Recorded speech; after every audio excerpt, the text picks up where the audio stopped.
ബിസ്മില്ലാഹിർ റഹ്മാനിർ റഹീം.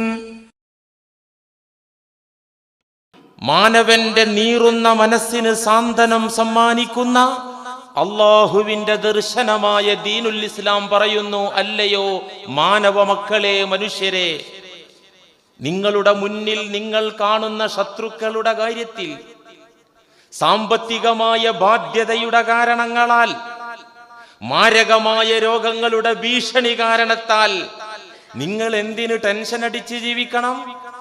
ആ ടെൻഷൻ കൊണ്ട് നിങ്ങൾക്കൊരു കാര്യവുമില്ല. പിന്നെന്തു വേണം? ഈ സാഹചര്യത്തിലുള്ള അസ്വാസ്ഥ്യങ്ങളിൽ നിന്ന് മോചനം കിട്ടാൻ, ഇത്തരം മനപ്രയാസങ്ങളിൽ നിന്ന് രക്ഷ കിട്ടാൻ എന്തു വേണം? അള്ളാഹു പറഞ്ഞു തന്നു. അത് മറ്റൊന്നുമല്ല, കഴിഞ്ഞയാഴ്ച സൂചിപ്പിച്ചു, റബ്ബുൽ ആലമീനായ അള്ളാഹു എന്ന് വെച്ചാൽ നമ്മെ ഓരോരുത്തരെയും പടച്ചു പോറ്റുന്ന, പരിപാലിക്കുന്നവനായ അള്ളാഹു. ആ അള്ളാഹു എന്റെ കൂട്ടിനുണ്ട്, എന്റെ കൂടെയുണ്ട് എന്ന സനാഥത്വബോധം റബ്ബുൽ ആലമീനെ ഉൾക്കൊള്ളേണ്ട വിധത്തിൽ ഉൾക്കൊള്ളുക എന്നത് നമുക്ക് സമാധാനം തരുന്ന കാര്യമാണ്, സുരക്ഷ തരുന്ന കാര്യമാണ്, മനസ്സിന് സന്തോഷം പകരുന്ന കാര്യമാണ്. സനാഥത്വബോധം, റബ്ബുണ്ട് എന്ന സനാഥത്വബോധം. ഞാൻ അനാഥനല്ല, ഞാൻ എവിടെയും ഒറ്റക്കല്ല, ഞാൻ സനാഥനാണ്, എനിക്കൊരു നാഥനുണ്ട്. ആ നാഥന്റെ കൂട്ടുകൊണ്ട്, നാഥന്റെ സഹായം കൊണ്ട് എനിക്കേത് വിപത്തിലും രക്ഷയുണ്ട്. ഇനിയൊരു വിപത്ത് അങ്ങനെ നടന്നാൽ തന്നെ അതെനിക്ക് ലാഭമാണ് എന്ന ദൃഢമായ ബോധം. ആ ബോധം കൊണ്ട് നമുക്ക് സമാധാനം കിട്ടും. സമാധാനം മാത്രമല്ല, രക്ഷയും കിട്ടും, സന്തോഷവും കിട്ടും. മുന്നിൽ കാണുന്ന ഭീഷണികളിൽ നിന്ന് നമുക്ക് വിജയം കിട്ടും, ഉറപ്പാണ്. ഈ ഗുണപാഠം അല്ലാഹു സുബ്ഹാനഹു വ തആല നമ്മെ പഠിപ്പിക്കുന്നത് ഒരുപാട് ചരിത്രങ്ങൾ ഉദ്ധരിച്ചുകൊണ്ട്, ഖുർആനിലൂടെ ധാരാളം ചരിത്രങ്ങൾ പറഞ്ഞു തന്നുകൊണ്ട്, ആ ചരിത്രങ്ങൾ തെളിവാക്കി ആണ് അല്ലാഹു ഈ ഗുണപാഠം പഠിപ്പിക്കുന്നത്, ഈ പോയിന്റ് പഠിപ്പിക്കുന്നത്. ഏത് പോയിന്റ്? എന്തൊക്കെ പ്രയാസങ്ങളും ക്ലേശങ്ങളും വന്നാലും റബ്ബുൽ ആലമീൻ എന്ന കൺസെപ്റ്റിൽ, റബ്ബുൽ ആലമീൻ എനിക്ക് കൂട്ടുണ്ട് എന്ന ഉറച്ച ബോധത്തിൽ നിന്നാൽ ആ പ്രശ്നത്തിൽ നിന്ന് റിലീസായി പോരാ, അവിടെ ഹലാക്കാവൂല, അതുകൊണ്ടൊരു പ്രശ്നവും വരില്ല എന്ന ഗുണപാഠം അല്ലാഹു നമുക്ക് പഠിപ്പിക്കാൻ ഒരുപാട് ചരിത്രങ്ങൾ ഉദ്ധരിച്ചുകൊണ്ട്, ആ ചരിത്രങ്ങൾ തെളിവാക്കി പറഞ്ഞു തന്നുകൊണ്ട് അല്ലാഹു ഈ പാഠം നമ്മെ പഠിപ്പിക്കുകയാണ്. കുറേ ചരിത്രങ്ങൾ ഉണ്ടല്ലോ ഖുർആനിൽ. സൂറത്തുൽ അംബിയായില് നബിമാരെ ചരിത്രം പറയുന്നുണ്ട്, സൂറത്തുൽ ഖസസിൽ പറയുന്നുണ്ട്. ഈ രണ്ട് സൂറകളല്ലാത്ത മറ്റു സൂറകളിലും ചരിത്രങ്ങൾ അല്ലാഹു പറയുന്നുണ്ട്. എന്തിനാ ഈ ചരിത്രമൊക്കെ പറഞ്ഞത്? എന്തിനാ ഈ ചരിത്രങ്ങള്? സൂറത്തു ഹൂദിന്റെ 120-ാമത്തെ ആയത്തിൽ അല്ലാഹ് അതാണ് പറയുന്നത്. എന്തിനാ ഞാൻ നിങ്ങളോട് ചരിത്രം പറയുന്നത്? ഈ ഖുർആൻ എന്ന് പറയുന്നത് ഒരു ചരിത്ര ഗ്രന്ഥമൊന്നുമല്ല. പിന്നെ ഇടക്കിടക്ക് നിങ്ങളോട് ചരിത്രം പറയുന്നത് എന്തിനാണ്? അതിനുള്ള ഉത്തരം അല്ലാഹു പറയുന്നത്, വകുല്ലൻ നഖുസ്സു അലൈക മിൻ അംബാഇർ റുസുൽ മാ നുസബ്ബിതു ബിഹി ഫുആദക വജാഅക ഫീ ഹാദിഹിൽ ഹഖ് വമൗഇളതുൻ വദിക്റാ ലിൽമുഅ്മിനീൻ. അല്ലയോ നബിയേ, മുൻകാല നബിമാരുടെ, മുർസലുകളുടെ, ദൈവദൂതന്മാരുടെ, സത്യവിശ്വാസികളുടെ ചരിത്രങ്ങളിൽ പലതും അങ്ങേക്ക് നാം പറഞ്ഞു തരുന്നുണ്ട്, കഥയാക്കി വിവരിച്ചു തരുന്നുണ്ട് നബിയേ. വകുല്ലൻ നഖുസ്സു അലൈക മിൻ അംബാഇർ റുസുൽ. പൂർവീക മുർസലുകളുടെ അംബിയാ മുർസലുകളുടെ ചരിത്രം അങ്ങേക്ക് നാം പറഞ്ഞു തരുന്നുണ്ട്. എന്തിനാണത് പറഞ്ഞു തരുന്നത്? മാനുസബ്ബിതു ബിഹി ഫുആദക്, അങ്ങയുടെ ഹൃദയത്തിനൊരു സ്ഥൈര്യം പകർന്നു തരാൻ. നബിയെ, അങ്ങയുടെ ഹൃദയം ഒരിക്കലും ആടാൻ പാടില്ല, അതിനൊരു ചാഞ്ചാട്ടം ഉണ്ടാകാൻ പാടില്ല. അത് ഉറച്ചു നിൽക്കണം. എന്റെ മാർഗത്തിൽ, എന്റെ വിശ്വാസത്തിൽ ഉറച്ചു നിൽക്കണം. അങ്ങയുടെ ഹൃദയത്തിന് സ്ഥൈര്യം പകരാൻ, സ്ഥിരതയും ഉറപ്പും സമ്മാനിക്കാൻ വേണ്ടിയാണ് നബിയെ മുൻഗാമികളുടെ ചരിത്രം അങ്ങേക്ക് പറഞ്ഞു തരുന്നത്. വജാഅക ഫീ ഹാദിഹിൽ ഹഖ്, ഇത്തരം ചരിത്രങ്ങളിലൂടെ പരമാർത്ഥങ്ങളാണ് അങ്ങേക്ക് വന്നു കിട്ടുന്നത്. ഏതെങ്കിലും പൈങ്കിളി കഥകളല്ല, നോവലിലെ സാങ്കല്പിക ചരിത്രങ്ങൾ കഥകളല്ല, പരമസത്യങ്ങൾ, ഈ പ്രപഞ്ചത്തിൽ നടന്ന പരമയാഥാർത്ഥ്യങ്ങളാണ് അങ്ങേക്ക് ഈ ചരിത്രങ്ങളിലൂടെ വന്നു കിട്ടുന്നത്. അങ്ങേക്കുള്ള ഗുണം അതൊക്കെയാണെങ്കിൽ വമൗഇളത്തും വദിക്റാലിൽ മുഅ്മിനീൻ, അങ്ങയിൽ വിശ്വസിച്ച, ഏക ഇലാഹായ എന്നിൽ വിശ്വസിച്ച സത്യവിശ്വാസികൾക്ക് ഈ ചരിത്രങ്ങളൊക്കെ ഗുണപാഠങ്ങളും ഉത്ബോധനങ്ങളുമാകുന്നു നബിയേ. മൗഇളത്താണ്, ഇത് നല്ല വഅള. ഖുർആനിക ചരിത്രങ്ങൾ നല്ല വഅളാണ്. വദിക്റ, നല്ല ഉത്ബോധനമാണ്. ഇതിനാണ് കഥ, ഇതിനാണ് ചരിത്രം പറയുന്നത്. നമുക്ക് പ്രതിസന്ധികളിൽ ടെൻഷൻ അടിക്കാതെ, ആശങ്കകളിൽ ടെൻഷൻ അടിക്കാതെ, മുന്നിലുള്ള വിപത്തുകൾ കണ്ടിട്ട് മാനസികമായി തളരാതെ, മാനസികമായി കരുത്താർജിച്ച് പിടിച്ചു നിൽക്കാൻ നമ്മെ ഉത്തേജിപ്പിക്കുന്ന, നമ്മെ ആ പദവിയിലേക്ക് വളർത്താൻ പര്യാപ്തമായ ഖുർആനിക ചരിത്രങ്ങളിലേക്ക് ഒന്ന് കണ്ണോടിക്കാം. നീണ്ട കഥകൾ പറഞ്ഞ സമയം കഴിക്കാനല്ല, ആ മെസ്സേജ്, ആ ഹിസ്റ്ററിയുടെ ഇമ്പോർട്ടൻ്റ് ആയ പോയിന്റിലേക്ക് മാത്രം നിങ്ങളുടെ ശ്രദ്ധ ക്ഷണിക്കുകയാണ്. ആദ്യമായി നമുക്ക് ഖുർആൻ പറഞ്ഞ ചരിത്രങ്ങളിലെ പ്രധാനപ്പെട്ട ഒരു ചരിത്രമാണ് ഖലീലുല്ലാഹി ഇബ്രാഹിം നബി അലൈഹിസ്സലാം. എന്തൊക്കെ പ്രതിസന്ധികളാണ് മുന്നിൽ വന്നത്, എന്തൊക്കെ പ്രയാസങ്ങളാണ് മുന്നിൽ കണ്ടത്. നമ്മൾ വല്ലതും കണ്ടിട്ടുണ്ടോ? ഞാനും നിങ്ങൾ എന്ത് കണ്ടു? നമുക്ക് നമ്മുടെ കാര്യം വലിയ ആനക്കാരിയാണ്. താങ്ങൂല, എന്തോ ഒരു പരീക്ഷണം. എന്താ താങ്ങാത്തത്? മുമ്പ് ഡെയിലി 2000 രൂപ കച്ചവടത്തിൽ ലാഭം കിട്ടിയപ്പോൾ 500 കിട്ടണുള്ളൂ. കഷ്ടിച്ച് മക്കളെ പോറ്റാനേ ഉള്ളൂ. അതപ്പോ വലിയ പ്രതിസന്ധി. അതിനാപ്പോ ദുആ ചെയ്യിപ്പിക്കുന്നത്. ഖലീലുല്ലാഹി ഇബ്രാഹിം നബി അലൈഹിസ്സലാം അഭിമുഖീകരിച്ച, മുന്നിൽ കണ്ട പ്രയാസങ്ങൾ, പ്രതിസന്ധികൾ, ആശങ്കകൾക്ക്, ഭയങ്ങൾക്ക് വകയുള്ള പ്രശ്നങ്ങൾ, ഇഷ്യൂസ്, എത്രയെത്ര കാര്യങ്ങളാണ്. ആ പ്രയാസങ്ങളിലൊക്കെ എൻ്റെ കൂടെ എൻ്റെ നാഥനുണ്ട്, അവൻ മതി എനിക്ക് എന്ന സനാതത്വ ബോധം കൊണ്ട് ഖലീലുള്ള രക്ഷപ്പെട്ട, ഖലീലുള്ളക്ക് സമാധാനം കിട്ടിയ, ഖലീലുള്ള വിജയിച്ച ചരിത്രങ്ങൾ അല്ലാഹു എത്രയാണ് ഖുർആനിൽ പറഞ്ഞത്. പ്രയാസങ്ങളില് എന്റെ റബ്ബന്റെ കൂടെയുണ്ട് എന്ന സനാതത്വ ബോധം കൊണ്ട് രക്ഷയും സമാധാനം കിട്ടിയ ചരിത്രം എത്ര അല്ലാഹു പറഞ്ഞു. ഇബ്രാഹിം നബിയുടെ ചരിത്രം ഹദീസിൽ എത്ര ഉണ്ട്? ദുഷ്ടനായ നമ്രൂദ് ചക്രവർത്തിയുടെ പട്ടാളം ഖലീലുള്ളയെ പിടികൂടി. എന്തു കുറ്റത്തിനാണ് അറസ്റ്റ് ചെയ്യപ്പെട്ടത്?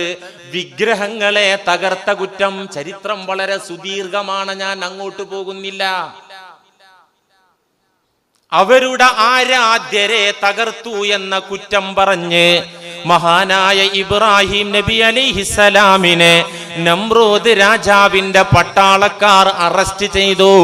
നമ്രൂദിന്റെ ജഡ്ജ്മെന്റ് വന്നു, അവരുടെ തീരുമാനം വന്നു. എന്താ തീരുമാനം? ഖാലൂ ഹർരിഖൂഹു ഹർരിഖൂഹു വൻസുറൂ ആലിഹതകും ഇൻ കുൻതും ഫാഇലീൻ. സൂറത്തുൽ അംബിയ 28. അറസ്റ്റ് ചെയ്ത് പിടിച്ചു കൊണ്ടുവന്നിട്ട് അവരുടെ തീരുമാനം, ജഡ്ജ്മെന്റ്, ഹരിഖൂഹു, ഈ പഹയനി വച്ചേക്കാൻ പറ്റൂല, തീയിലെറിഞ്ഞ് കരിച്ചു കൊള്ളുക, കരിച്ചു കൊന്നു കളയാ. തല വെട്ടിയിട്ട് കൊല്ലല്ല, കുന്തം കൊണ്ട് കുത്തി കൊല്ലല്ല, തൂക്കി കൊല്ലല്ല, തീയിലിട്ട് കരിച്ചു കൊല്ലണം ഇവനെ. വൻസുറു ആലിഹത്തക്കും ഇൻ കുൻതും ഫാഇലീൻ. നമ്മുടെ ആരാധ്യ ദേവീ ദേവന്മാർക്ക് എന്തെങ്കിലും സഹായം നമുക്ക് ചെയ്യാണ്ടെങ്കിൽ ഈ പണിയാണ് നീ ചെയ്യാനുള്ളത്. കാരണം ദൈവങ്ങളെ തകർത്തിരിക്കുകയാണ്. തകർത്ത മനുഷ്യനെ പിടിച്ചിട്ട് കരിക്കണം, ഇല്ലെങ്കിൽ ദൈവങ്ങൾ ഹലാക്കാകും. അവർക്ക് എന്തെങ്കിലും ഹെൽപ്പ് കിട്ടണമെങ്കിൽ ഇച്ചങ്ങാതിയെ പിടിച്ച് ഹരിഖൂഹു, നിങ്ങൾ കരിക്കണം. ആ ഉത്തരവ് വന്നപ്പോ ചരിത്രങ്ങളിൽ കാണാ, ഇബ്രാഹിം നമ്മുടെ ആദർശങ്ങളെ ചോദ്യം ചെയ്യുന്ന, ദേവീദേവന്മാരെ വിമർശിക്കുന്ന, അവരെ തകർക്കുന്ന സാധനാണ്, അതുകൊണ്ട് അവനെ കരിച്ചു കളയാൻ തീരുമാനിച്ചിട്ടുണ്ട് എന്നുള്ള വിധി നാട്ടിൽ പരന്നപ്പോ നാട്ടിലെ മുശ്രിക്കീങ്ങൾ വിറക് നേർച്ചയാക്കാൻ തുടങ്ങിയെന്ന. മുട്ടിന് അസുഖമുള്ള ആളുകൾ മുട്ട് ഹൈറ്റിന് വിറക്, നടുവിന് വേദന ഉള്ള ആളുകൾ നടു ഹൈറ്റിൽ വിറക്, തലവേദന ഉള്ളവർ ഒരാൾ പൊക്കത്തിൽ വിറക് നേർച്ചയാക്കുകയാണ് ഇബ്രാഹിം നബി അലൈഹി ഇസ്ലാമിനെ കരിക്കാൻ. അങ്ങനെ ഉണ്ടല്ലോ ചില പള്ളിക്കലൊക്കെ മൂക്ക്, കയ്യ്, കണ്ണ് ഇതൊക്കെ കൊടുക്കുന്നുണ്ട്. ഇതൊന്നും ഇസ്ലാമികമായിട്ട് അടിസ്ഥാനമുള്ള സംഗതിയൊന്നും അല്ല. നേർച്ച ഉണ്ട്, വഴിപാടൊക്കെ ഇസ്ലാമിലുണ്ട്, അത് സുന്നത്തുമാണ്.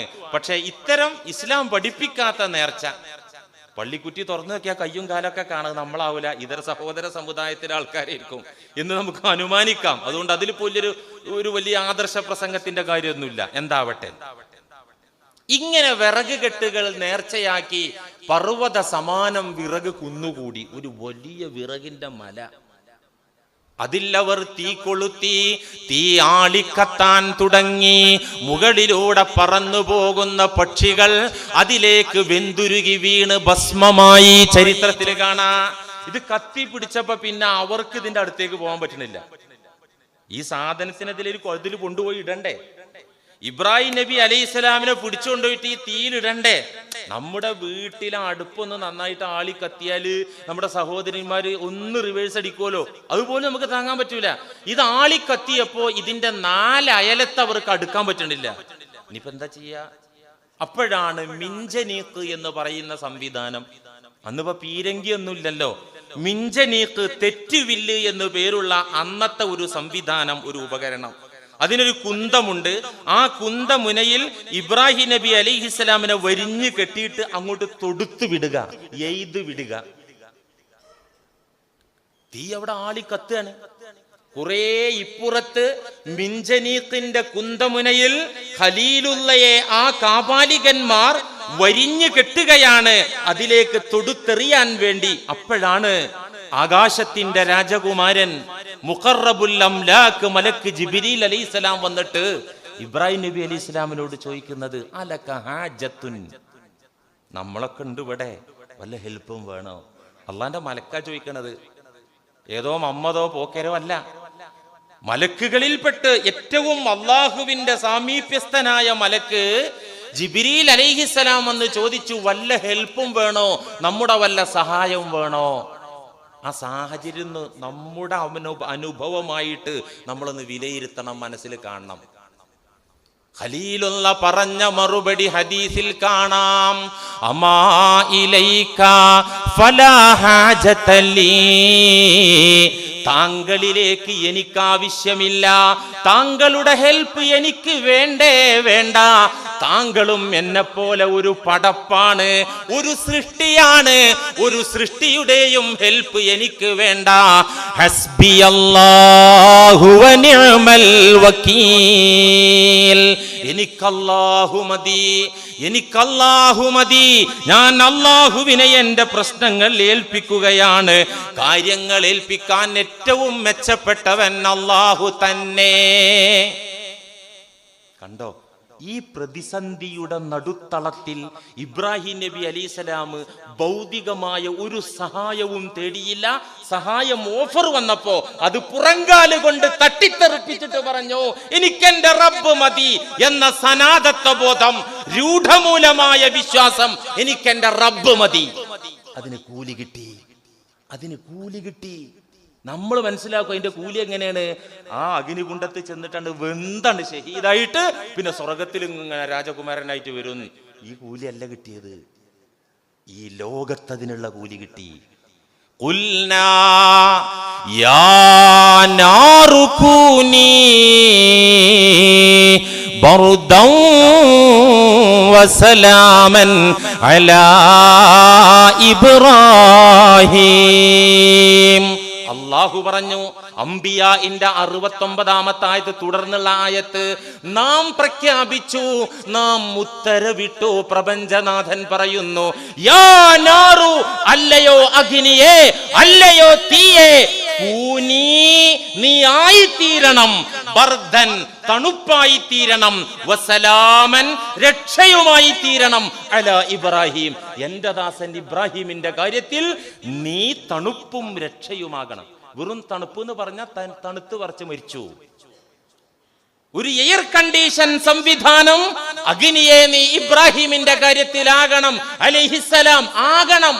അഗ്നിക്ക് ചൂട് കൊടുത്ത അല്ലാഹു, തീക്ക് കരിക്കാനുള്ള കരുത്ത് കൊടുത്ത അല്ലാഹു അതങ്ങ് പിൻവലിച്ചു. ഇബ്രാഹിം നബി അലൈഹിസ്സലാം സ്വർഗത്തിൽ നിന്ന് ലഭിച്ചൊരു ചെയറില് സുസ്മേരവദനായി ഇരുന്ന ചരിത്രം ഖുർആൻ നമുക്ക് പറഞ്ഞു തന്നിട്ടുണ്ട്. അതിന്റെ സൂചന ഖുർആൻ പഠിപ്പിച്ചു, ഹദീസിൽ അതിന്റെ വിശദീകരണം ഉണ്ട്.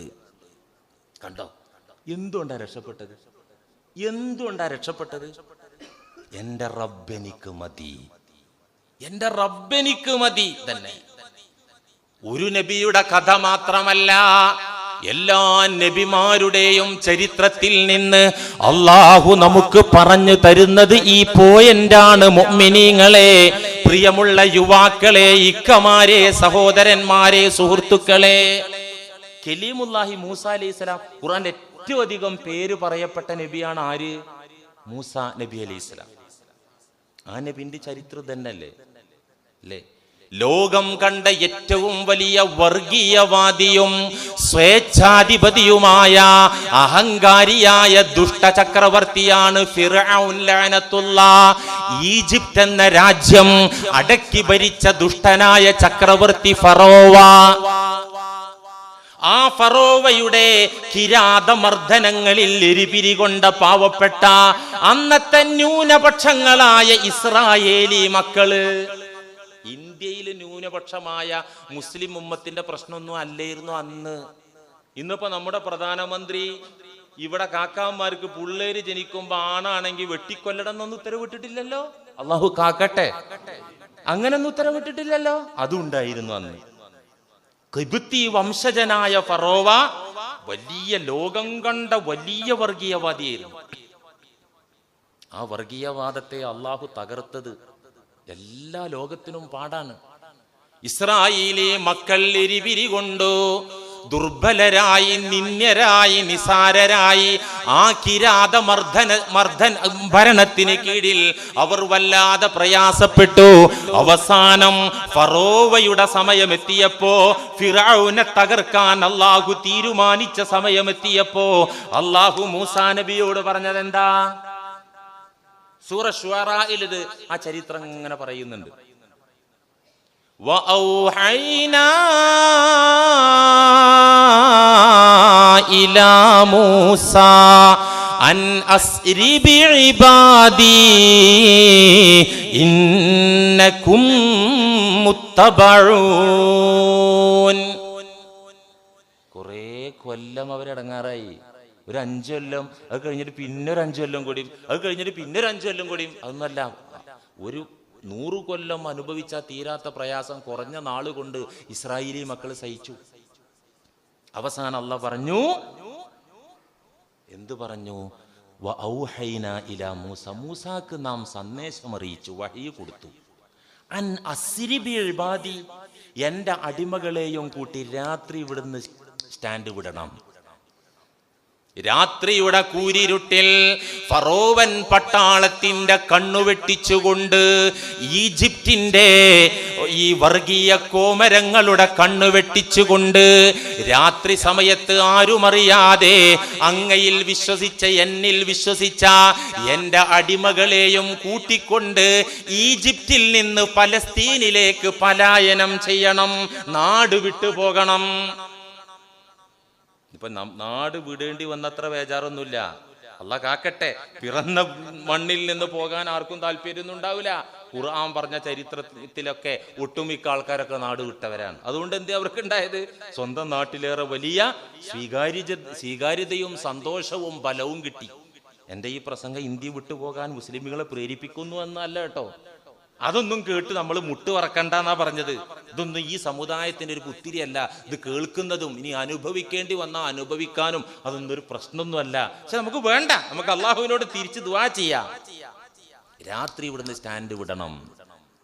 എന്നിട്ട് അള്ളാഹ് പറഞ്ഞു, ആരും കാണാതെ മുങ്ങൊക്കെ ചെയ്യാ, പക്ഷേ ഇന്നകും മുത്തബഊൻ, നിങ്ങൾ എങ്ങനെ രാത്രി പോയാലും അവർ പിന്നാലെ വരും. മൂസാ നബിക്ക് സന്ദേശം കൊടുത്തിരിക്കുക. ആരും കാണാതെയാണ് നിങ്ങൾ ഈജിപ്തിന്റെ മണ്ണ് വിട്ട് പലസ്തീൻ ലക്ഷ്യമാക്കി പോകുന്നതെങ്കിലും ഇന്നക്കും മുത്തബഊൻ, അവര് നിങ്ങളെ പിറകെ വരും. ഫിറൗനും പട്ടാളവും പിറകെ വരും. നമ്മുടെ തീരുമാനമാണത്. അതിൽ നമുക്ക് ചില പ്ലാൻ ഉണ്ട്, അതിലൊന്നും ബേജാറാണ്ട. ഇന്നക്കും മുത്തബഊൻ. എന്നിട്ടോ ഫഅത്ബഊഹും മുശ്രിഖീൻ. തുടർന്ന് കാണാ, ഇവര് പുറപ്പെട്ടു. രാത്രിയുടെ ഇരുളില് മൂസാ നബിയും 6 ലക്ഷത്തി ചില്ലറ ഇസ്രായേലിയരുണ്ട് എന്നൊക്കെ തഫ്സീറിൽ കാണാം. എത്ര? 6 ലക്ഷത്തിൽ പരം ഇസ്രായേലി മക്കളെയും കൂട്ടിയിട്ടാണ് മൂസാ നബി അലൈഹി സ്വലാം ഈ രാത്രി ഇറങ്ങിപ്പോകുന്നത്. ഇവര് പോയ വാർത്ത മണത്തറിഞ്ഞ ഫിറൗനും സംഘവും പിന്നാലെ വന്നു. ഫഅത്ബഊഹും മുശ്രിഖീൻ. ഇഷ്റാഖ് സമയത്ത്, സൂര്യൻ ഉദിക്കുന്ന സമയത്ത് മൂസാ അലൈഹിസ്സലാമിന്റെയും ഇസ്രായേലിയരുടെയും തൊട്ടടുത്ത് ഫറോവയും സംഘവും എത്തി. രാത്രി ഇറങ്ങി പുറപ്പെട്ടതിനാൽ കയ്യിൽ ടോർച്ചുമില്ല, വെളിച്ചുമില്ല. ദിശയറിയാതെ തപ്പി തടഞ്ഞ് അവർ വഴി തെറ്റി ചെങ്കടൽ തീരത്താ എത്തിയത്. അത് അള്ള തെറ്റിച്ചതാണ്, അള്ള വഴി പഴപ്പിച്ച് വിട്ടതുമാണ്. ചെങ്കടലിന്റെ തീരത്ത് അവർ എത്തൽ അള്ളാന്റെ പ്ലാനുമാണ്, അല്ലെങ്കിൽ വഴി തെറ്റൂല. ചെങ്കടലിന്റെ തീരത്ത് മൂസാ നബി അലൈഹിസ്സലാമും സത്യവിശ്വാസികളായ ഇസ്രായേലി മക്കളും ചെന്നു. പിറകിൽ ഒരു ജനാരവത്തിന്റെ സൗണ്ട് കേൾക്കുന്നു. അവർ തിരിഞ്ഞു നോക്കുമ്പോ യാ അല്ലാഹ്, ആയുധം, മിലിറ്ററി, ഫറോവയുടെ നേതൃത്വത്തിൽ അതാ പട്ടാളക്കാർ ആയുധ സജ്ജരായിക്കൊണ്ട് വൻ പട്ടാളത്തെ കൂട്ടി വരുന്നു. ഇനി എന്താ ഉണ്ടാവുക? ഖുർആനിൽ അല്ലാഹ് അതും പറയുന്നുണ്ട്. فلما رأى الجمعان قال أصحاب موسى إنا لمدركون.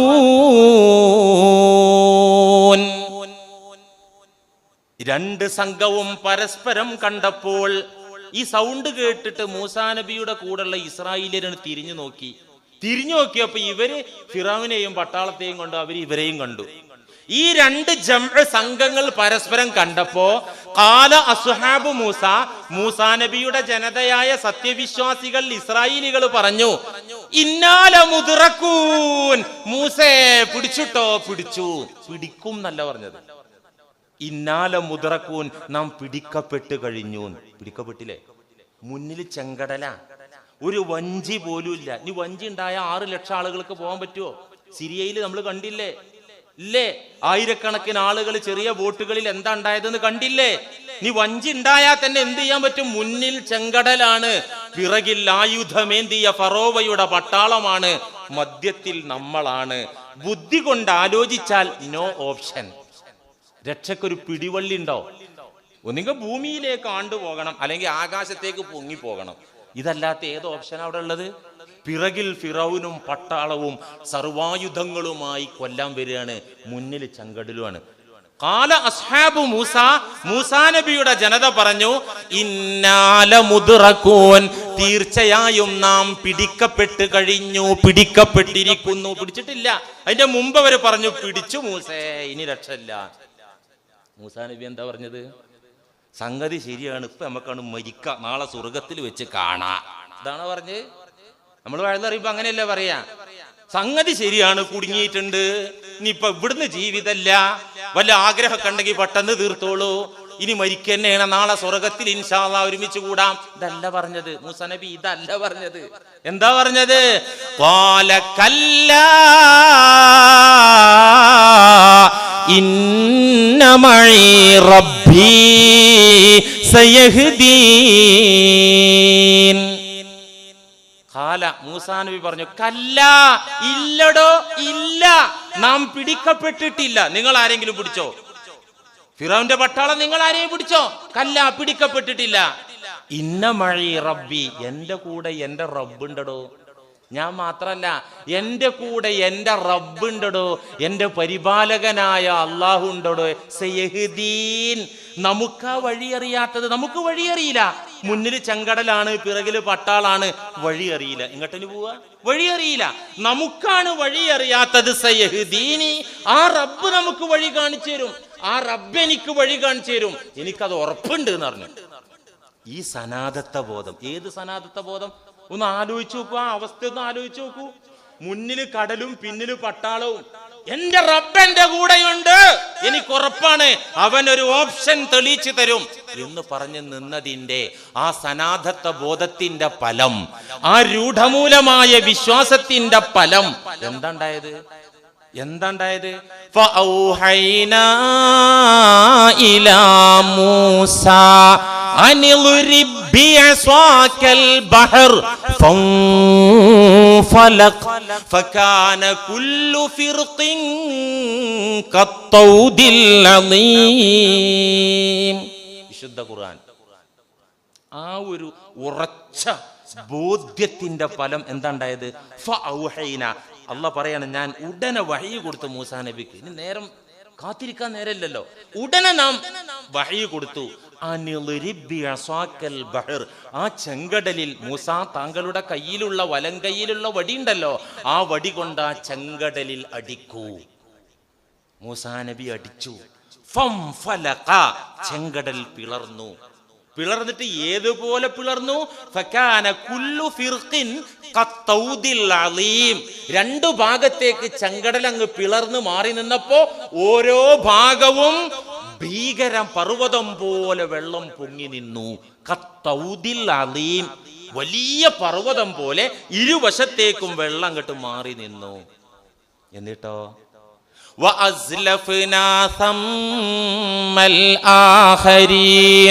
മറ്റേ പാർട്ടിയെ ചെങ്കടലിന്റെ തീരത്തേക്ക് നാം അടുപ്പിച്ചു. ഫിറൗനെയും സംഘത്തെയും ഈ പിളർത്തപ്പെട്ട ചെങ്കടലിന്റെ തീരത്തേക്ക് നാം അടുപ്പിച്ചു. വഅൻജൈനാ മൂസാ വമൻ മഅഹു അജ്മഈൻ. നല്ല ഒരു നാഷണൽ ഹൈവേ ചെങ്കടലിലൂടെ രൂപപ്പെട്ടു. അതിലൂടെ മൂസാ അലൈഹിസ്സലാമിനെയും തന്റെ ജനതയെയും നാം രക്ഷപ്പെടുത്തി. സുമ്മ അഗ്റഖ്നൽ ആഖരീൻ, ഫറോവയെയും പട്ടാളത്തെയും ആ ചെങ്കടലിലിട്ട് നാം മുക്കിക്കൊല്ലുകയും ചെയ്തു. എന്നിട്ട് അല്ലാഹു പറയുന്നു, ഇന്ന ഫീ ദാലിക ലആയ, ഈ സംഭവത്തിൽ പാഠമുണ്ട്. ലോകാവസാനം വരെ വരുന്ന മനുഷ്യ മക്കൾക്ക് ഇതിൽ വലിയ ഗുണപാഠമുണ്ട്. പക്ഷേ വമാ കാന അക്സറുഹും മുഅ്മിനീൻ, ജനങ്ങളിൽ ഭൂരിപക്ഷവും മുഅ്മിനീങ്ങൾ തന്നെ അല്ല. പേരുകൊണ്ട് മുഅ്മിനാണ്, കോലം കൊണ്ട് മുഅ്മിനാണ്, കർമ്മം കൊണ്ട് മുഅ്മിനാണ്, വിശ്വാസം കൊണ്ട് മുഅ്മിനല്ല. അക്സറും വമാകാന അക്സറുഹും മുഅ്മിനീൻ, അവരിൽ ഭൂരിപക്ഷവും മുഅ്മിനല്ല. അല്ലല്ലോ. ഇങ്ങനത്തെ ഒരു പ്രതിസന്ധി വരുമ്പോ ആർക്കാണ് ഇന്ന മഴി റബ്ബി, എന്റെ റബ്ബന്റെ കൂടണ്ട്, വരുന്നോടത്ത് വെച്ച് കാണാ. ചിലപ്പോ എന്റെ നാശായിരിക്കും, ചിലപ്പോ ആ റബ്ബ് എന്നെ രക്ഷപ്പെടുത്തും, രണ്ടായാലും എന്റെ ഗുണത്തിനാ എന്ന് പറഞ്ഞ ആരാണോ നിൽക്കുന്നത് അവനാ മുഅ്മിൻ. ഈ ചരിത്രത്തിൽ ആയത്തൻ ഇതിൽ പാഠമുണ്ട്. എല്ലാ കാലത്തും വരുന്ന സത്യവിശ്വാസികൾക്ക് ഇതിൽ പ്രചോദനമുണ്ട്, മാതൃകയുണ്ട്, ഉത്തേജനമുണ്ട്. പറഞ്ഞിട്ടെന്താ കാര്യം? അല്ലാഹ് പറയാ വമാ കാന അക്സറുഹും മുഅ്മിനീൻ. ഇസ്രായേലിലും അല്ല അന്നത്തെ തിബത്തികളിലും ഭൂരിപക്ഷം അവിശ്വാസികളായിരുന്നു. ഈ ഖുർആന്റെ സംബോധിതരായ സമൂഹം ഖുറൈശികളിലും അങ്ങനെ തന്നെ ഭൂരിപക്ഷം നിഷേധികളായിരുന്നു. എല്ലാ കാലത്തും അങ്ങനെ തന്നെ ഉണ്ടാവുക. അള്ളാഹു പറയാം. നോക്കൂ നിങ്ങൾ, ഈ പ്രതിസന്ധിയിൽ മൂസാ കലീം അലൈഹിസ്സലാം എങ്ങനെ രക്ഷപ്പെട്ടു? അതിപ്പോ മൂസാ നബി അല്ലേ, അതിപ്പോ മൂസാ നബി അല്ലേ? ഈ കഥയൊക്കെ വലിയ വലിയ കേമന്മാർക്ക് പറഞ്ഞ് വലിയ ഈമാൻ കൊണ്ട് നമുക്കും കേമന്മാരാകാം. അങ്ങോട്ടാണ് അള്ളാഹു നമ്മളെ വിളിക്കുന്നത്. നിങ്ങൾ പ്രതിസന്ധികൾ കാണുമ്പോൾ ടെൻഷൻ അടിച്ച് ജീവിച്ചിട്ട് ഒരു കാര്യമില്ല. ഇന്ന മഴി റബ്ബി എന്ന ആ സനാതത്ത ബോധത്തിലേക്കൊന്ന് വന്ന് നിന്നു നോക്കൂ, നിങ്ങൾക്ക് കാണാം മോചനം. ഇത് ഇബ്രാഹിം നബി അലൈഹി ഇസ്ലാമിന്റെയും മൂസാ നബി അലൈഹി ഇസ്ലാമിന്റെയും ചരിത്രം മാത്രമല്ല, നമ്മുടെ നബിയുടെ ചരിത്രത്തിലും ഇല്ലേ?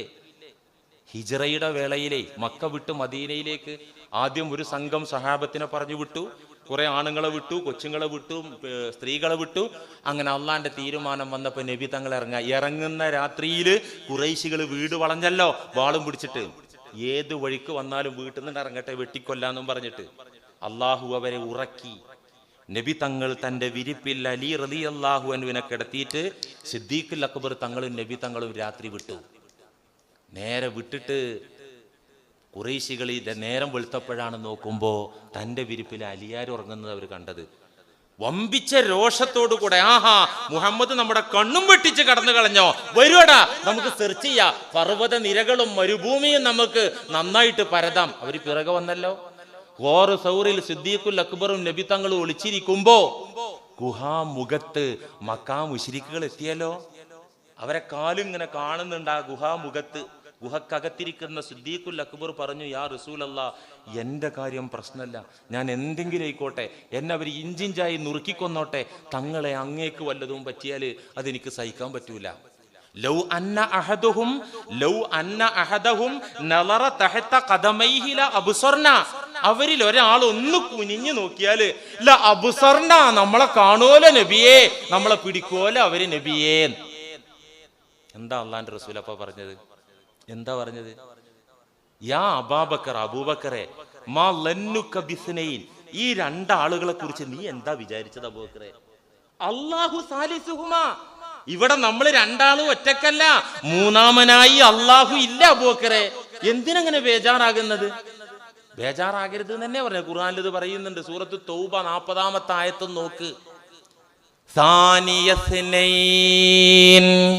ഇദ് ഹുമാ ഫിൽ ഗാർ ഇദ് യഖൂലു ലിസാഹിബിഹി ലാ തഹ്സൻ ഇന്നല്ലാഹ മഅനാ. രണ്ടിൽ രണ്ടാമൻ. ആരാ രണ്ടിൽ രണ്ടാമൻ? ഒന്ന് സിദ്ദീഖ് റളിയല്ലാഹു അൻഹു, രണ്ടാമൻ നബി തങ്ങൾ. അവർ രണ്ടുപേരും ആ ഗുഹക്കകത്തിരുന്നപ്പോൾ അള്ളാഹുവിന്റെ സഹായം അവർക്ക് ലഭിച്ചിട്ടുണ്ട്. രണ്ടിൽ രണ്ടാമനായ പുണ്യനബി ഇത് യഖൂലു ലി സാഹിബിഹി, തന്റെ കൂട്ടുകാരനായ സിദ്ദീഖിനോട് പറഞ്ഞ ഘട്ടം എന്താ പറഞ്ഞത്? ലാ തഹ്സൻ, ടെൻഷൻ അടിക്കല്ലേ അബൂബക്കറെ, ടെൻഷൻ അടിക്കല്ലേ. ലാ തഹ്സൻ. അങ്ങനെ തന്നെ ടെൻഷൻ ഉണ്ടാവൂലേ? ഉണ്ടാവൂലേ ടെൻഷൻ? നമ്മളൊക്കെ ചിലപ്പോൾ ടെൻഷൻ അടിച്ചിട്ട് അതിന്റെ ആ ഗുഹക്കകത്തുനിന്ന് വല്ല സൗണ്ടും കേട്ടിട്ട് അവർ വെട്ടിക്കൊല്ലും വന്നിട്ട്. ലാ തഹ്സൻ, ടെൻഷൻ വേണ്ട, ദുഃഖിക്കല്ലേ അബൂബക്കരെ. ഇന്നല്ലാഹ മഅനാ, നമ്മോട് കൂടെ നമ്മുടെ അള്ളയുണ്ട്, റബ്ബുണ്ട്, പേടിക്കണ്ട. ഈ ഒരു സനാതത്ത ബോധം കൊണ്ട് എന്താണ് അവിടെ ഉണ്ടായതെന്താ? فأنزل الله سكينته عليه وأيده بجنود لم تروها. അല്ലാഹു ഖുർആൻ തന്നെ പറയാൻ, ഇന്നല്ലാഹ മഅനാ, തീർച്ചയായിട്ടും അല്ലാഹു കൂടെയുണ്ട്, പേടിക്കണ്ട, ടെൻഷൻ അടിക്കണ്ട എന്ന് പറഞ്ഞ ആ ഉറച്ച വിശ്വാസം, അതിന്റെ പ്രഖ്യാപനത്തിന്റെ ഫലമായി ഫഅൻസലല്ലാഹു സകീനതഹു അലൈഹി, നബി തങ്ങൾക്കും സിദ്ദീഖുൽ അക്ബറിനും അല്ലാഹു സമാധാനം ഇറക്കി കൊടുത്തു. അല്ലാഹ് തരണം സമാധാനം. നമ്മൾ പൈസ കൊടുത്താൽ കിട്ടൂല സമാധാനം. നമ്മൾ ആളെ കൂട്ടിയാൽ കിട്ടൂല സമാധാനം, നമ്മൾ ചരക്ക് വാങ്ങി ഇൻവെസ്റ്റ് ചെയ്താൽ കിട്ടൂല സമാധാനം, നാം മരുന്ന് കുടിച്ചാൽ കിട്ടൂല സമാധാനം. അള്ളാഹു തരണം സമാധാനം. അള്ളാഹു ചുമ്മാ തരൂല, അതിനുള്ള വില കൊടുത്താലേ അള്ളാഹു സമാധാനം തരുള്ളൂ. വില കൊടുത്തു. എന്താ വില കൊടുത്തത്? ആ റബ്ബിനെ മനസ്സിൽ അങ്ങോട്ട് ഉറപ്പിച്ചു പ്രതിഷ്ഠിച്ചു. ആ അള്ളാഹ് കൂടെ ഉണ്ട്. അതിന്റെ ഫലമായി ഫഅൻസലല്ലാഹു സകീനതഹു അലൈഹി, അങ്ങോട്ട് ഇറക്കി കൊടുത്തു അള്ളാന്റെ സമാധാനം. വഅയ്യദഹു ബിജുനൂദിൻ ലം തറൗഹ, നിങ്ങൾ കാണാത്ത പട്ടാളത്തെ വിട്ടുകൊണ്ട് അവർക്ക് ശക്തി കരുത്തു കൊടുക്കുകയും ചെയ്തു. നമ്മൾ കാണാത്ത പട്ടാളാരാ? മലായിക്കത്ത്. മാത്രല്ല ചിലന്തിക്ക് അള്ളാഹു സന്ദേശം കൊടുത്തു, ഗുഹാമുഖം പെട്ടെന്ന് നീ നൂല് ഇറക്കിക്കൊണ്ട് പെട്ടെന്ന് വലയുണ്ടാക്ക്. അവർ വന്നു നോക്കിയപ്പോ ഒരു ജനവാസ കേന്ദ്രമല്ല, ജനങ്ങൾ അടുത്തൊന്നും വന്നിട്ടില്ലാത്തതുപോലെ ഫീൽ ചെയ്ത് അവർ മടങ്ങിപ്പോവാനുണ്ടായത്. മലക്കുകൾ അവരെ തിരിച്ചു പറഞ്ഞയച്ചു. നിങ്ങൾ കാണാത്ത പട്ടാളത്തെ വിട്ടുകൊണ്ട് ഗുഹക്കകത്തിരിക്കുന്ന രണ്ടുപേർക്കും നാം കരുത്തു പകർന്നു എന്ന് വിശുദ്ധ ഖുർആനിലൂടെ അള്ളാഹു. എത്ര കഥ ഉണ്ട് ഖുർആനിലും ഹദീസിലും. നബി തങ്ങളുടെ ചരിത്രത്തിൽ തന്നെ ഉണ്ടല്ലോ, ഗത്ഫാൻകാരുമായി യുദ്ധം കഴിഞ്ഞ് തിരിച്ചു വരുമ്പോ, അന്നിപ്പോ വഴിയിൽ ലോഡ്ജില്ല, ഒന്നുമില്ലല്ലോ, മരുഭൂമിയിൽ എവിടെ പച്ചപ്പ് കാണുന്നു അവിടെ ഇറങ്ങി വിശ്രമിക്കല പതിവ്. ഒരു ഭാഗത്ത് കുറച്ച് തണല് കണ്ടപ്പോ നബിയും പട്ടാളക്കാരും അവിടെ ഇറങ്ങി തമ്പടിച്ചു. പലരും വൃക്ഷത്തണലിൽ വിശ്രമിച്ചു. നബി തങ്ങൾ ഒരു ഇലന്ത മരം കണ്ടു. ആ ഇലന്ത മരത്തിന്റെ ഒരു ചെറു ചില്ലയിൽ അവിടത്തെ വാള് തൂക്കിയിട്ട് ഇലന്ത മരത്തിന്റെ താഴെ നബി തങ്ങൾ വിശ്രമിക്കുകയാണ്. അപ്പോഴാണ് ഒരു കൊടിയ മുശരിക്ക് വന്നിട്ട് ആ തൂക്കിയിട്ട വാളെടുത്തിട്ട് വിളിച്ചുണർത്തി. നബി തങ്ങൾ ഉണർന്നു. മൻ യംനഉക മിന്നി യാ മുഹമ്മദ്, മുഹമ്മദേ ഈ വാളിൽ നിന്ന് നിന്നെ ആര് രക്ഷപ്പെടുത്തും മുഹമ്മദേ? നമ്മളാണെങ്കിൽ എന്താ പറയാ? അപ്പൊ നുണ പറയല് ഹലാലാണ്, ജായിസാണ്, മസലാണ് വരും. മസല എന്താ മസല? അപ്പൊ നമ്മളൊരു ഇസ്ലാമിന്റെ വിരോധി വന്നിട്ട് ഇപ്പൊ ഇസ്ലാമിന്ന് രാജിവെച്ചു എന്ന് പറഞ്ഞപ്പോ തല വെട്ടെന്ന് പറഞ്ഞ രാജിവെച്ചു എന്ന് പറയാ. ഇസ്ലാമിന്ന് പുറത്തൊന്നും പോകുന്നില്ല, മസല അങ്ങനെ തന്നെയാണ്. പക്ഷെ നബി കാണിച്ചെന്ന സുന്നത്ത് അതല്ല. ഈ വാളിൽ നിന്ന് ആര് തടയുമെടാ മുഹമ്മദേ നിന്നെ? ഫഖാല, നബി തങ്ങൾ ഒറ്റ മറുപടിയെ പറഞ്ഞു, അല്ലാ അല്ലാ. ഇത് പറഞ്ഞപ്പോഴേക്ക് ഫസഖത്ത സൈഫു മിൻ യദിഹി, ആ ശത്രുവിന്റെ കയ്യിൽ നിന്ന് വാള് താഴേക്ക് വീണു. ശത്രുവിന്റെ കരത്തിന് പവർ കൊടുത്ത, കരുത്തു കൊടുത്ത അള്ളാഹു അതങ്ങ് പിൻവലിച്ചു. വാള് താഴെ വീണു. ആ വാളെടുത്തിട്ട് നബി തങ്ങൾ ചോദിച്ചു, മൻ യംനഉക മിന്നി, ഇപ്പൊ എന്റെ ഈ വാളിൽ നിന്ന് നിന്നെ ആരാടാ തടയാ? ഫഖാല കുൻ ഖൈറ ആഖിദ്, മുഹമ്മദേ ഇജ്ജൊരു മാന്യനല്ലേ, ഒരു മര്യാദക്കാരനല്ലേ, വാള് കയ്യിൽ കിട്ടിയാലും മാന്യതൊന്നും കളഞ്ഞു കുളിക്കണ ആളല്ലല്ലോ, നീ തന്നെ ഇപ്പൊ എന്നെ രക്ഷപ്പെടുത്തുള്ളൂ എന്ന് ശത്രു പറഞ്ഞു. അവന് വെറുതെ വിടുകയും ചെയ്തു. നോക്കൂ നിങ്ങൾ, എത്ര ചരിത്രങ്ങളാണ്. ഇതുമൊന്നും തീരൂല. ഇതൊക്കെ എന്തിനാണ് അല്ലാഹു റസൂലും നമ്മളെ പഠിപ്പിച്ചത്? എന്തിനാ പഠിപ്പിച്ചത്? പ്രതിസന്ധി ഘട്ടങ്ങളിൽ ഇന്ന മഴേ റബ്ബി ഇന്നല്ലാഹ മഴേ, എൻ്റെ റബ്ബ് എൻ്റെ കൂടെ ഉണ്ട്. അതിൻ്റെ കൂലി ആഖിറത്തിലല്ല കൂട്ടരെ കിട്ടും, ഇവിടെ കിട്ടും. അതിന് ഉറപ്പ് വേണം, ഉറപ്പ്. ഇപ്പം എൻ്റെ നാട്ടിൽ എൻ്റെ പരിചയത്തിൽപ്പെട്ട ഒരാള് ഇപ്പം ഈ കഴിഞ്ഞ പ്രളയത്തിലുണ്ടായൊരു സംഭവമാണ്. ഒരു വലിയ കിതാബ് ഓതിയ ആലിമൊന്നുമല്ല, 24 മണിക്കൂറും തസ്ബീഹ് ചൊല്ലി നടക്കണ ആളുമല്ല. എന്താ സംഭവിച്ചത് അറിയാം നിങ്ങൾക്ക്? ഉണ്ടായ കഥയാണ്. എൻ്റെ കൂടെ ബസ്സിന് വന്നാൽ ട്രെയിനിന് വന്നാൽ ഞാൻ കാണിച്ചു തരാം. സാക്ഷികൾ 2-3 പേരുണ്ട്. പ്രളയം വന്നപ്പോ വെള്ളം ഇങ്ങനെ കേറി ഇങ്ങനെ വരികയാണ്.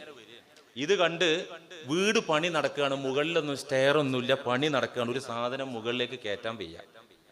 ചേട്ടൻ്റെ അനിയന്മാരെ വീട് അപ്പുറത്തുപ്പുറത്തൊക്കെ ഉണ്ട്, പലതും വെള്ളത്തിൽ മുങ്ങിയിട്ടുണ്ട്. മുങ്ങാത്ത വീട്ടിലേക്ക് പോകാൻ 2 ആളെ വെള്ളമാണ്, വല്ല വഞ്ചിയും കൊണ്ടുവരേണ്ടി വരും. സാധനം മുഴുവൻ നശിച്ചു പോകും, ഒരു രക്ഷയില്ല. മുകളിലേക്ക് ഇത് കയറ്റി വെക്കാനും വയ്യ. വെള്ളം ഇങ്ങനെ കേറി കറക്റ്റായിട്ട് ആ സ്റ്റെപ്പിൽ ഇങ്ങോട്ട് എത്തി. ഒരു ചാണും കൂടി പൊങ്ങി അകത്തേക്ക് വരും. അപ്പൊ എന്താ ചെയ്തറിയോ? മക്കളൊക്കെ ബേജാറായി നിന്നപ്പോ കുറച്ച് ചരൽക്കല്ല് വാരിയിട്ട് ബിസ്മില്ല ഒറ്റയേറ, ആ ഏറ് എറിഞ്ഞിട്ട് പോയി കടന്നാണ്. എങ്ങനെ? വെള്ളം ഇങ്ങനെ കേറി വരികയാണ്.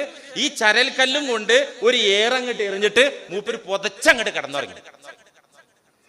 അപ്പൊ മക്കള് പറയാ, വാപ്പ അങ്ങനെയൊക്കെ ഉറങ്ങിയെങ്കിലും ഞങ്ങൾക്ക് അത്ര വലിയ ഈമാനില്ലാത്തതുകൊണ്ട് ഞങ്ങൾ നോക്കി. എന്തോ കുതിരത്ത് ആ വെള്ളം വന്ന് നിന്ന സ്ഥലത്ത് ഒരൊറ്റ നിപ്പ. നേരം വെളുക്കോളം ഇളകിയിട്ടില്ല. നേരം വെളുത്തിട്ട് അയൽവാസി പറഞ്ഞു, ഞാൻ രാത്രി ഒരു 10:30 ഒരു കമ്പ് കുത്തി വെച്ചിരുന്നു, അവിടുന്ന് 10:30 പിന്നെ അങ്ങോട്ട് മേൽപോട്ട് ഒരു അനക്കും കേറിയിട്ടില്ല, അവിടെ തന്നെ നിൽക്കുകയാണ് കേട്ടോ. ഇത് ഈ വീട്ടുകാർ കേൾക്കാണ്. ഇങ്ങനെ പ്രയോഗാണതേ. നിന്റെ റബ്ബുണ്ട് എന്റെ കൂടെ, എന്നെപ്പ ഹലാക്കിയൊക്കെ എനിക്ക് വേറെ ആരുമില്ല, ബിസ്മില്ല. പോയി ഉറങ്ങി. നേരെ മറിച്ച് ഇടക്കൊന്ന് എണീറ്റ് വന്ന് നോക്കിയിരുന്നെങ്കിൽ വെള്ളം കയറിയാനെ. കാരണം ഇന്നല്ലാഹ മഹീ എന്നുള്ള വിശ്വാസം ഡാമേജ് ആണ്. മനസ്സിലാവട്ടെ നിങ്ങൾക്ക്. പോയിടും ഉറങ്ങാൻ കഴിയണം. ഇടക്കൊന്ന് തല പൊക്കിയിട്ട് അല്ല ചതിക്കോ എന്നിട്ട് നോക്കിയാലോ. അങ്ങനെ തന്നെ ആള് കയറി വരും. ഇതിപ്പോ ഈ പ്രളയത്തിൽ എൻ്റെ അറിവിലുള്ള ഒരു സാധാരണക്കാരനായ മുഅ്മിന്റെ പ്രയോഗം നോക്ക് നിങ്ങൾ. അള്ളാഹ്ക്ക് വയസ്സും ഇബ്രാഹിം നബി അലൈഹിസ്സലാമിനെ അഗ്നികുണ്ഡത്തിൽ നിന്ന് രക്ഷപ്പെടുത്തിയ, മൂസാ നബിയെയും ഇസ്രായേലി മക്കളെയും ചെങ്കടലിൽ നിന്നും ഫറോവായുടെ കിങ്കരന്മാരായ ഭടന്മാരിൽ നിന്നും രക്ഷപ്പെടുത്തിയ മുത്തു മുഹമ്മദ് മുസ്തഫ സല്ലല്ലാഹു അലൈഹി വസല്ലമ തങ്ങളെയും അവിടുത്തെ ഉറ്റത്തോഴൻ സിദ്ദീഖുൽ അക്ബറിനെയും ഖുറൈശി പടയിൽ നിന്ന് രക്ഷപ്പെടുത്തിയ, ഊരിപ്പിടിച്ച വാളും കൊണ്ട് നിൽക്കുന്ന കൊടിയ മുശ്രിക്കിൽ നിന്ന് രക്ഷപ്പെടുത്തിയ അള്ളാഹ്ക്ക് വയസ്സും പ്രായമൊക്കെ ആയി. ഇപ്പൊ മൂപ്പർക്ക് അങ്ങനെ ആ പഴയ പോലെയുള്ള സ്വാധീനമൊന്നുമില്ല. അങ്ങനെയാണോ നമ്മൾ മനസ്സിലാക്കേണ്ടത്? ആണോ? ആ അള്ളാഹു അതേ പവറില്, അതേ കരുത്തില് എന്നെന്നും നിലനിൽക്കുന്നവനാണ്. ഇതാണ് നമ്മുടെ അഖീദ. അവിടെ നിന്ന് നിന്നോക്ക് കൂട്ടരെ, മൂവാറ്റുഴക്കാരെ, ഒന്ന് നിന്നോക്ക്. ഏത് അസുഖത്തിൻ്റെ കാര്യത്തിലാണെങ്കിലും, സാമ്പത്തിക പ്രതിസന്ധിയുടെ കാര്യത്തിലാണെങ്കിലും, രോഗങ്ങളുടെ ഭീഷണിയുടെ കാര്യത്തിലാണെങ്കിലും, ശത്രുക്കളുടെ ഭീഷണിയുടെ കാര്യത്തിലാണെങ്കിലും, ഇന്ന മഴി റബ്ബി, ഉറപ്പ ടെൻഷൻ പമ്പ കടക്കും, സുരക്ഷ വരും, സമാധാനം വരും. അല്ലാഹു സുബ്ഹാനഹു വ തആല തൗഫീഖ്